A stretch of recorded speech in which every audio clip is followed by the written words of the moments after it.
Hello friends, welcome back to my channel smart study from home. हम लोग tax invoice, debit note, credit note and E way bill वाला chapter पढ़ रहे थे friends, जिसमें हम लोग सेक्शन 31 से लेकर 34 तक पढ़ने वाले थे।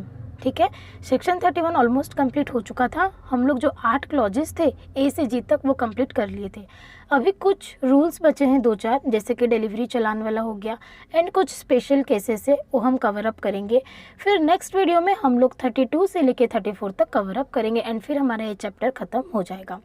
ठीक है, तो पहले देखिए रूल 55, दैट इज़ डिलीवरी चालान। ठीक है, तो डिलीवरी चालान क्या होता है, हम कब इशू करेंगे, कौन कौन इशू कर सकता है, किस सिचुएशन में इशू हो सकता है, वो हम रूल 55 में पढ़ेंगे। ठीक है, आइए देखते हैं।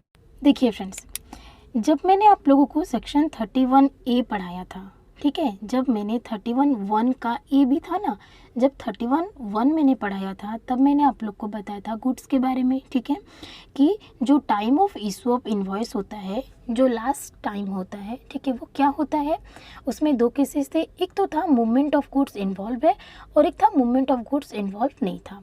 ठीक है, तो जो मूवमेंट ऑफ गुड्स इन्वॉल्व नहीं था वो तो हम इमीडिएटली दे दिए। ठीक है, ऑन और बिफोर डिलीवरी हम दे दिए। बट जिस पे मूवमेंट ऑफ गुड्स इन्वॉल्व था, ठीक है, जहाँ पे गुड्स एक जगह से दूसरी जगह पे शिफ्ट होता था, ट्रांसपोर्ट होता था, उस केस का फार्मूला क्या था, तब इन्वॉइस इशू का लास्ट टाइम क्या था, बिफोर और eight the time of removal of goods from the factory. ठीक है, आपकी शॉप, आपके फैक्ट्री, आपके प्लेस ऑफ बिजनेस से गुड्स जब रिमूव होगा तब, या फिर उससे पहले आपको टैक्स इन्वॉइस इशू करना था। ये तो हम लोगों ने अच्छे से देख लिया था। ठीक है, लेकिन अगर जब आप रिमूव कर रहे हैं गुड्स, तब अगर आपके पास अगर डेटा अवेलेबल नहीं होगा, फॉर एग्जांपल आपके पास सपोज क्वांटिटी पता नहीं होगा डिलीवरी के टाइम पे, मतलब रिमूवल के टाइम पे जब गुड्स आपके प्लेस ऑफ बिजनेस से निकला, या फिर आपको रेट ऑफ टैक्स पता नहीं होगा, कोई एक चीज़ मिसिंग है, क्योंकि देखो टैक्स इनवॉइस में क्या रहता है, आपका क्वांटिटी भी रहेगा, रेट ऑफ टैक्स भी रहेगा, तभी तो टैक्सेबल वैल्यू आएंगे ना फ्रेंड्स। ठीक है, अगर वो सब चीज़ मिसिंग है, उस केस पे आप क्या कर सकते हो, जब आपका गुड्स निकला आपके प्लेस ऑफ बिजनेस से, जब आपका गुड्स निकला तब आप टैक्स इनवॉइस इशू नहीं करके आप डिलीवरी चालान इशू कर सकते हो। ठीक है, एग्जाम्पल देखो सपोज 10th जून, ठीक है, आपका गुड्स रिमूव हुआ 10th जून को। ठीक है, आपके शॉप से आपका गुड्स निकला। Okay, so as per rule 31(1), ठीक है, invoice to be issued on और बिफोर 10th जून। ठीक है, आपका इनवॉइस कब इशू होना चाहिए, आइदर 10th जून या फिर उससे पहले, as per 31(1). But if all the particulars are not available, अगर सारे पर्टिकुलर्स अवेलेबल नहीं है, लाइक आपको क्वांटिटी नहीं पता है, अब क्वांटिटी कैसे नहीं पता वो मैं आपको एग्जांपल में बताऊंगी। ओके, अगर क्वांटिटी नहीं पता देन इश्यू डिलीवरी चालान, उस केस पे हम डिलीवरी चालान इशू कर सकते हैं, क्योंकि हम टैक्स इनवॉइस इशू नहीं कर सकते as we are not aware of the quantity. Okay, but this is only in case of transportation of goods. अगर हम गुड्स को ट्रांसपोर्ट कर रहे हैं उसी केस पे ये चीज़ पॉसिबल है। ठीक है, इनवॉइस में भी issued after delivery of goods, goods जब डिलीवरी हो जाएगा तब हम इनवॉइस इशू कर पाएंगे। क्लियर है, बट जब गुड्स रिमूव होगा तब हम डिलीवरी चालान देंगे अगर कुछ चीज़ें मिसिंग है, जिसके लिए हम टैक्स इनवॉइस प्रिपेयर नहीं कर सकते हैं। ठीक है, उस केस पे हम लोग पहले जब रिमूव होगा तब डिलीवरी चालान दे दो, जब गुड्स सप्लाई हो जाएगा, when supply will take place, तब हम इनवॉइस इशू कर देंगे। ठीक है, अभी बोलो मैम एक चीज़ हम सप्लाई करें हमको क्वांटिटी कैसे नहीं पता, तो फिर हम वो रिमूव कैसे कर रहे हैं। देखो फ्रेंड्स, कुछ केसेस ऐसे होते हैं जब सप्लाई स्टार्ट होता है ना तब हमको क्वांटिटी नहीं पता होता है। ठीक, वो केसेस क्या है, देखिए फ्रेंड्स, पहला केस है liquid gas quantity is unknown eight the time of removal. ठीक है, जब गैस का सप्लाई होता है, गैस पाइप, ठीक है, जब गैस सप्लाई होता है तब जब रिमूव होता है, ठीक है, अपना प्लेस ऑफ बिजनेस से निकला, सप्लाई हुआ, तब कितना क्वांटिटी का एक्चुअल सप्लाई हुआ, जब रिमूवल स्टार्ट हुआ तब पता चल पाएगा क्या, नहीं चल पाएगा ना। तब हम जब रिमूव स्टार्ट करेंगे तब हमको डिलीवरी चालान इशू करना पड़ेगा। ठीक है, सेकेंड वाला क्या है, transportation of goods for job work. वही चीज़ है फ्रेंड्स, देखो जॉब वर्क पे जब हम कोई चीज़ भेजते हैं तो वो सप्लाई है क्या, वो सप्लाई नहीं होता, हम बस गुड्स का ट्रांसपोर्ट करें, that is not supply, that is only transportation of goods. जब गुड्स बन जाएगा, ठीक है, जब इधर जॉब वर्क खुद सप्लाई करेगा या फिर हमें दे के हम सप्लाई करेंगे, तब उसको हम सप्लाई मानेंगे। तो कितना क्वांटिटी का गुड्स बनेगा, कितना आउटपुट आएगा वो हमको पता है क्या, वो नहीं पता। तो जब हम जॉब वर्क पे गुड्स भेजेंगे तब क्या करेंगे, एक बार के लिए हम डिलीवरी चालान इशू कर देंगे। जब सप्लाई होगा तब हम टैक्स इनवॉइस इशू करेंगे। ठीक है। थर्ड वाला क्या है, थर्ड वाला है transportation of goods for any reason other than supply. Supply को छोड़ के आप कोई और चीज़ के लिए रिमूव कर रहे हो। फॉर एग्जाम्पल मेरा कोई ब्रांच है, मैंने स्टोरेज के लिए भेजा, मेरा वेयर हाउस है, मैंने स्टोरेज के लिए भेजा। अब स्टोरेज के लिए भेजूंगी तो वो सप्लाई थोड़ी है, नहीं है, ओनली ट्रांसपोर्टेशन ऑफ गुड्स है, दैट इज़ नॉट सप्लाई। उस केस पे मेरे को डिलीवरी चालान देना पड़ेगा। ठीक है। फिर बोला other cases H NGRC, NGRC मतलब as notified by government recommended by the council. ठीक है। और कोई केसेस है जो कि अगर काउंसिल रिकमेंड करेगा एंड गवर्नमेंट नोटिफाई करेगा तो उसको भी हम कंसिडर करेंगे। फिलहाल ये 3 केस है। ठीक है, जिसको ओनली ट्रांसपोर्टेशन ऑफ गुड्स माना जाता है, जो कि सप्लाई नहीं है। ठीक है, या फिर सप्लाई के टाइम पे हमको क्वांटिटी का अमाउंट नहीं पता। ठीक है, क्वांटिटी कितना है नहीं पता, रेट ऑफ टैक्स नहीं पता, उस केसेस पे हम लोग डिलीवरी चालान इशू कर सकते हैं। क्लियर है फ्रेंड्स, ये चीज़ क्लियर हुआ। अभी एक बार बुक रीड करो, आप लोग को अच्छे से समझ में आएगा।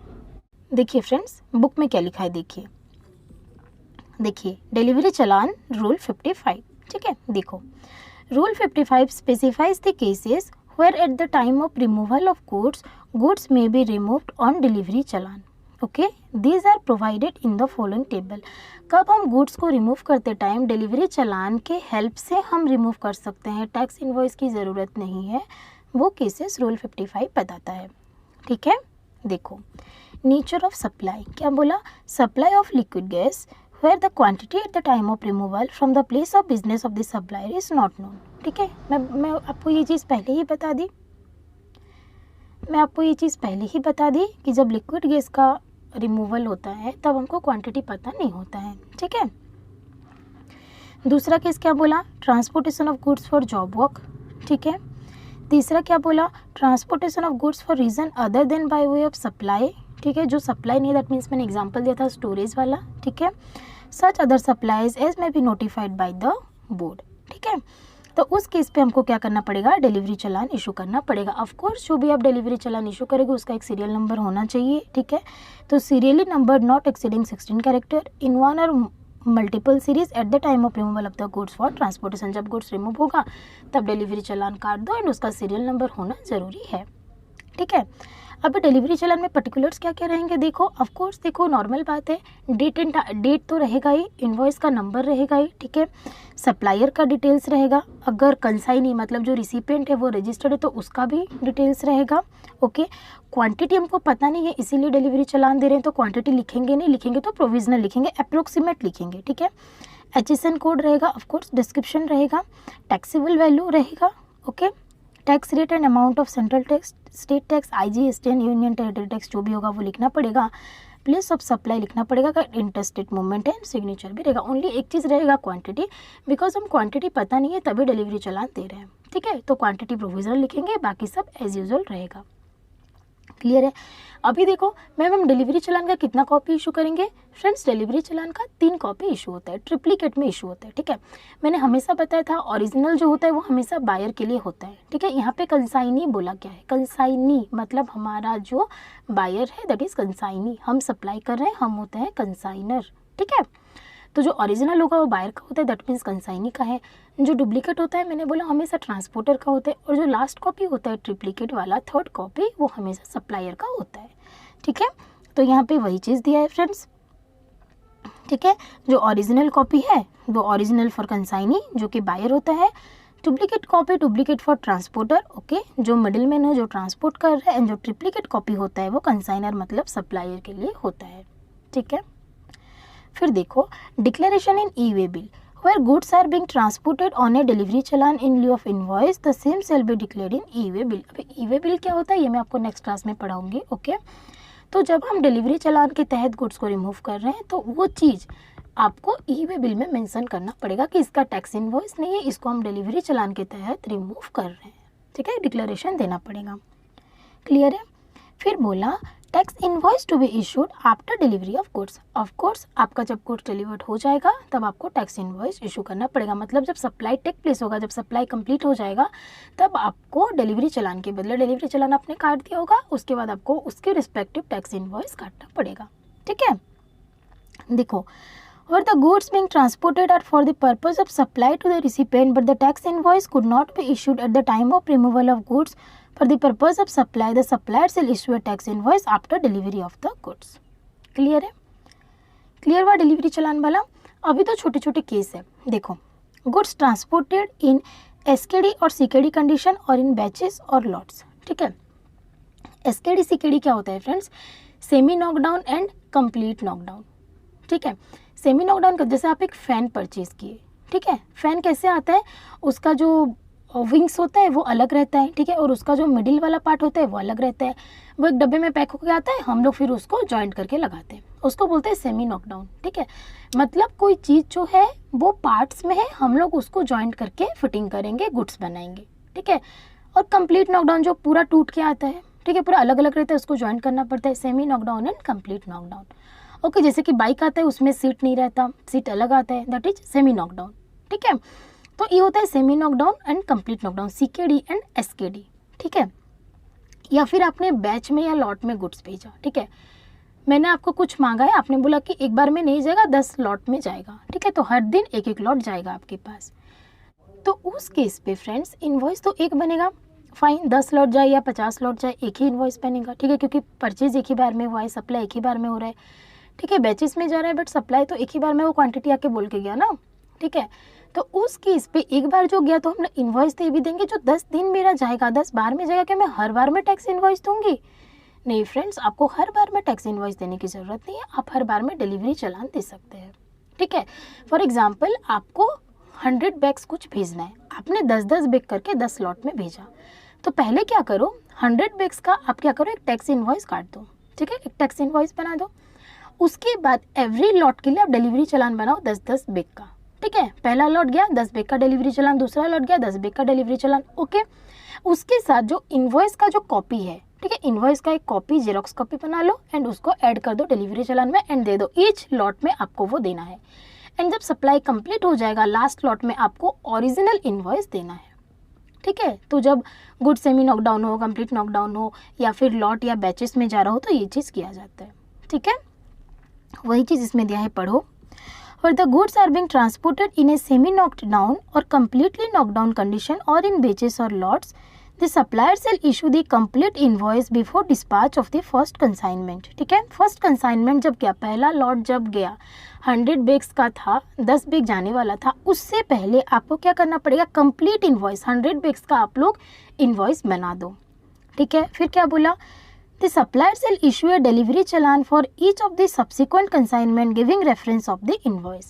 इन्वॉइस नंबर होगा, इन्वॉइस नंबर का आप रेफरेंस देके आप क्या करो, बाकी जो 10-10 बिक जाएगा उस पर इन्वॉइस का रेफरेंस नंबर देके डिलीवरी चलान बना दो.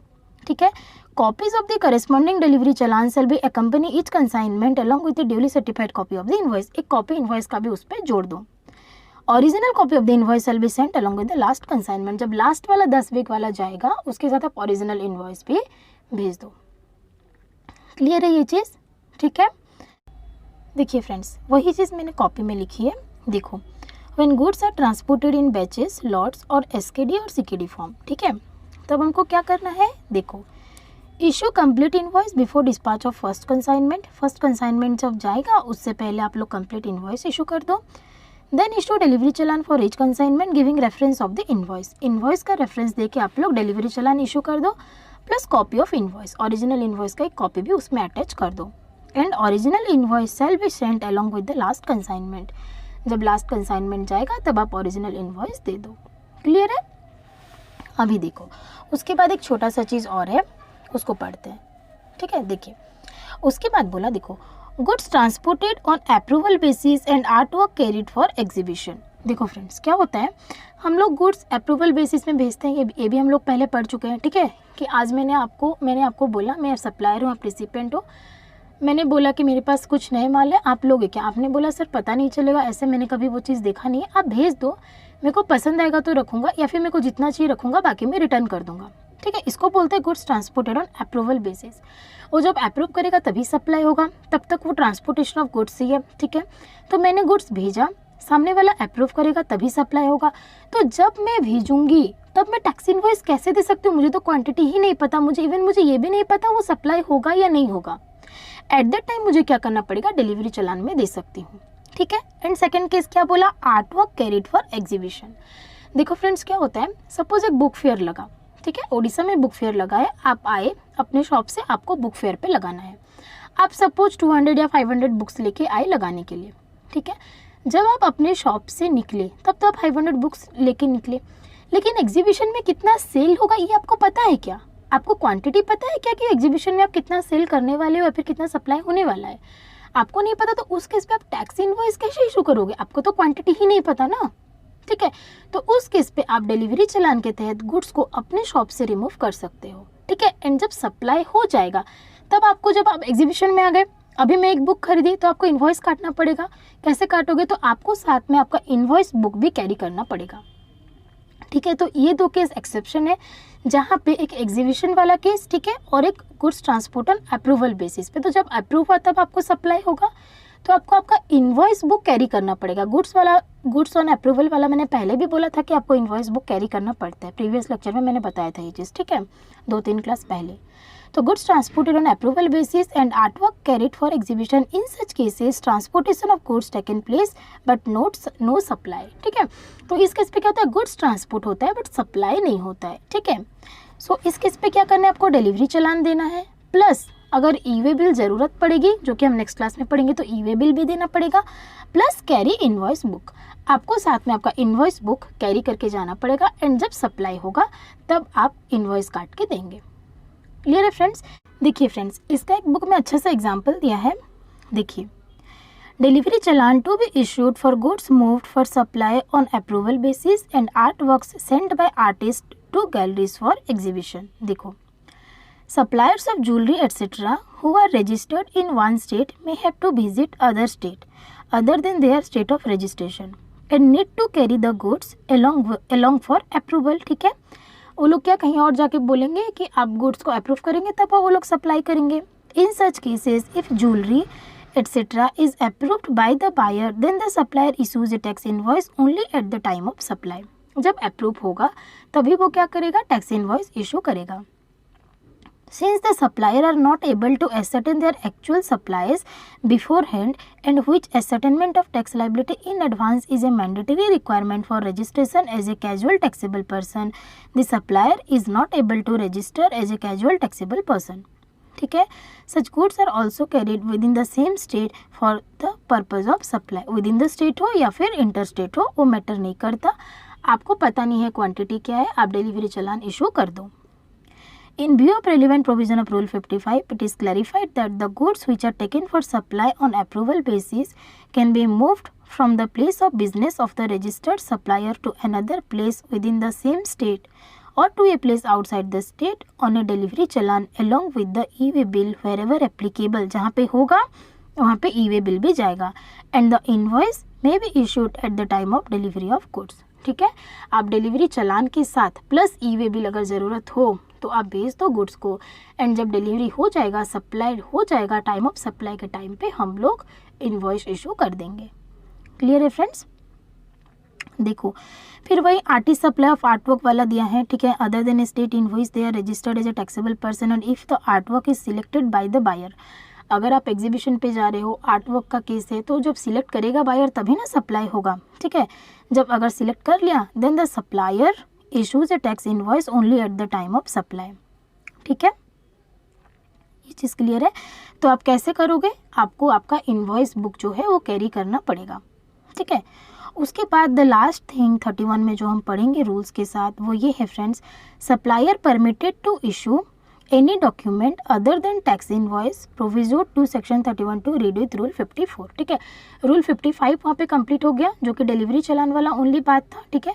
अभी एक चीज़ 51 से 53 कल पढ़ लिए थे, अभी है रूल 54 जो कि हमें बताता है सब कुछ सप्लायर ऑफ सर्विसेज हैं, ठीक है, कुछ चीज़ नोटिफाइड है जिस केस पे आपको टैक्स इनवॉइस इशू करने की ज़रूरत नहीं है, आप टैक्स इनवॉइस के बदले कुछ और डॉक्यूमेंट भी इशू कर सकते हैं, एंड उसी को टैक्स इनवॉइस बोल के डिम्ड कर लिया जाएगा, ठीक है फ्रेंड्स।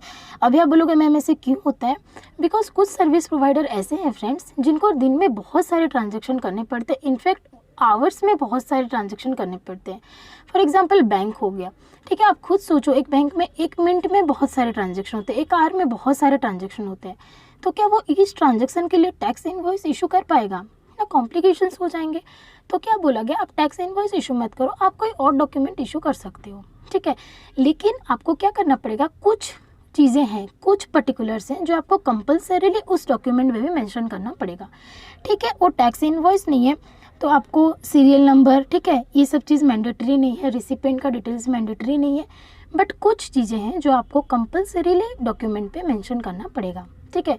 तो वो कौन कौन से सर्विस प्रोवाइडर है, कौन कौन सा सर्विसेज है, एंड कौन सा पर्टिकुलर्स जरूरी है एंड कौन सा पर्टिकुलर्स जरूरी नहीं है, वो चीज़ हम रूल 54 में पढ़ेंगे, ठीक है फ्रेंड्स। आइए देखते हैं। देखो क्या बोला, supplier permitted to issue any document other than tax invoice proviso to section 31(2) read with rule 54, ठीक है। देखो, गवर्नमेंट में on the recommendation of the council by notification and subject to such condition as may be mentioned therein specify the categories of service in respect of which any other document issued in relation to the supply shall be deemed to be a tax invoice, ठीक है। कोई और document हम issue कर सकते हैं कुछ services के केस में जो कि गवर्नमेंट नोटिफाई किया है on the recommendation of the council, ठीक है। वहाँ पे हम लोग क्या कर सकते हैं, हम कोई और डॉक्यूमेंट इशू कर सकते हैं जिसको टैक्स इनवॉइस माना जाएगा, ठीक है। फिर बोला टैक्स इनवॉइस में not be issued, tax invoice issue नहीं करेंगे तब भी चलेगा, ठीक है। वो सप्लाई क्या क्या है देखो, पहला है इंश्योरर और banking company, financial institution including NBFC, ठीक है। ये लोग ना करे तो भी चलेगा, लेकिन जो डॉक्यूमेंट इशू करेंगे in lieu of tax invoice, tax invoice के बदले जो लोग डॉक्यूमेंट इशू करेंगे, जो डॉक्यूमेंट इशू करेंगे उस डॉक्यूमेंट पे कुछ इन्फॉर्मेशन है जो कि ऑप्शनल है, आप रखो तो चलेगा, नहीं रखो तो चलेगा, कुछ इन्फॉर्मेशन है जो कि मैंडेटरी है, ठीक है। देखो ऑप्शनल क्या है, आपका सीरियल नंबर है जो कि ऑप्शनल है, मैंडेटरी नहीं है, and address of the recipient जो कि मैं आपको पहले ही बता चुकी हूँ, ठीक है। एंड जो मैंडेटरी है, बाकी एक टैक्स इनवॉइस में जो जो मैंडेटरी होता है वो सब आपको लिखना पड़ेगा, ठीक है। वही सब दिया है, एक बार रीड कर लेना, ठीक है। फिर बोला गुड्स ट्रांसपोर्टेशन एजेंसी, इस केस पे भी आपको क्या है, जो ऑप्शनल है वो सीरियल नंबर है, रिसिपेंट का एड्रेस एंड जो कंपलसरी है वो क्या है, आपका जो कंसाइनमेंट है उसका ग्रॉस वेट, ठीक है, कंसाइनर का नेम, कंसाइनी का नेम, रजिस्ट्रेशन नंबर, ठीक है, details of the goods transported, details of place of origin and destination, ठीक है। ये सब चीज आपको लिखना पड़ेगा। थ्योरेटिकल फ्रेंड्स थोड़ा सा आप लोग पढ़ लेना, ठीक है। और एक थर्ड सर्विसेज होता है पैसेंजर ट्रांसपोर्टेशन सर्विस, जिसमें भी आपका सीरियल नंबर एंड रिसिपेंट का एड्रेस कंपलसरी नहीं है, बाकी जो टैक्स इनवॉइसेस में रहता है वो आपको लिखना पड़ेगा, ठीक है। एंड लास्ट में बोला गया, it is important to note that here that keeping in view of the large number of transaction in banking, insurance and passenger transportation sector, taxpayer need not mention the address of the customer and the serial number in their invoices, क्योंकि बहुत सारे transaction होते हैं तो वहाँ पे customer का details and serial number लिखने की जरूरत नहीं है, ठीक है। क्लियर है। यहाँ पे हम लोग का सेक्शन 31 कंप्लीट होता है। नेक्स्ट वीडियो में हम लोग 32, 33, 34 के बारे में पढ़ेंगे, ठीक है।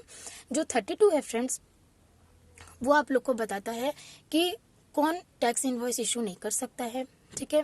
जो 33 है वो आपको बताएगा कि टैक्स इनवॉइस पे जो डिफरेंट टैक्सेस होते हैं वो सेपरेटली मेंशन होनी चाहिए। एंड जो 34 है वो आपको debit note and credit note के बारे में बताएगा, जो कि बहुत बहुत इंपॉर्टेंट है, ठीक है। डेबिट नोट कब इशू होता है, क्रेडिट नोट कब इशू होता है, उसमें क्या पर्टिकुलर्स रहते हैं, उसका यूज कैसे है, क्रेडिट कैसे सेट ऑफ होता है, वो हम नेक्स्ट वीडियो में पढ़ेंगे, ठीक है फ्रेंड्स। आज के लिए इतना ही, बाय बाय, टेक केयर।